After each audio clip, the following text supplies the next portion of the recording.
The U.S. government just published its third release of Unidentified Anomalous Phenomena Files, or UAP. So some of the new videos are recent and appear to be taken by eyewitnesses using their smartphones instead of the combat camera footage that we've seen in previous releases. Now, the newest release here also includes documents dating back to 1949 with a letter addressed to former FBI Director J. Edgar Hoover. Now let's bring in Avi Loeb. He is an astrophysicist and director of the Institute for Theory and Computation at Harvard University. I really appreciate you coming on. We're really into, all of this sort of extraterrestrial talk. So you've actually been looking through the release that we got today. What stood out to you? Well, thanks for having me. I was quite surprised. I thought it will be again some collection of documents, images, videos that are not really substantive in convincing us that there is something from outside of this world. But I was surprised that, in fact, there is a document, a letter written just a week ago by the director of the Office of All Domain Anomaly Resolution in the Pentagon.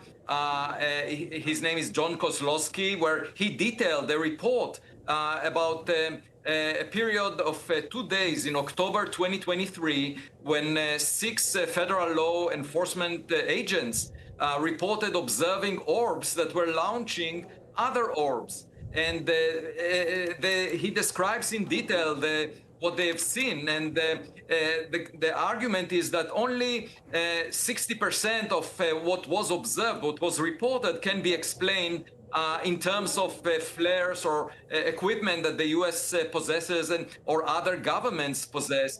But 40% of the details cannot be explained by the special office in the Pentagon assigned to explain this. And it's not because of lack of data. The actual data is not cannot be explained by those officials. Now, in addition to that, as you mentioned, there is some historic data, historic documents. One of the historic documents goes back to the time of the Roswell crash and indicates it's a letter from the Navy to Norfolk, and it discusses flying discs.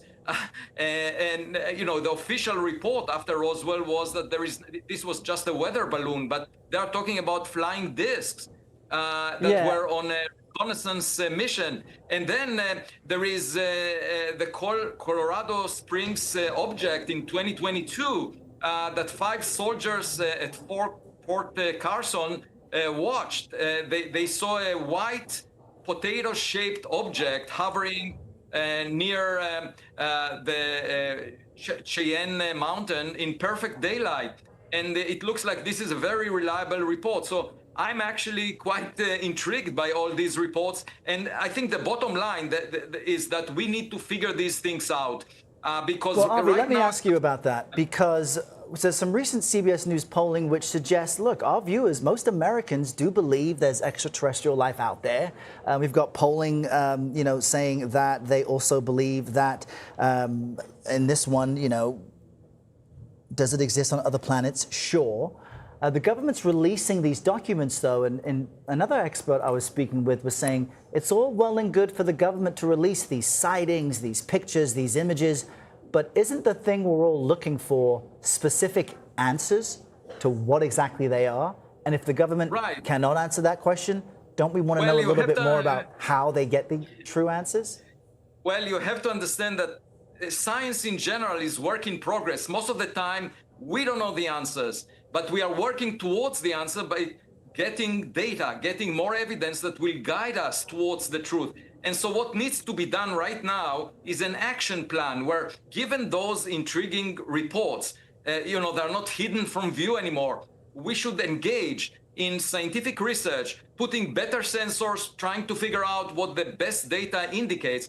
Because at the very least, if you're down to earth, this is a matter of national security. There are strategic assets which are presumably being watched by these orbs, by these discs, whatever they are. But if, the simplest interpretation is that adversarial nations are employing them. However, it's also possible that it's something beyond this earth. And it's not a matter of belief. It's a matter of getting the data to lead us to the truth.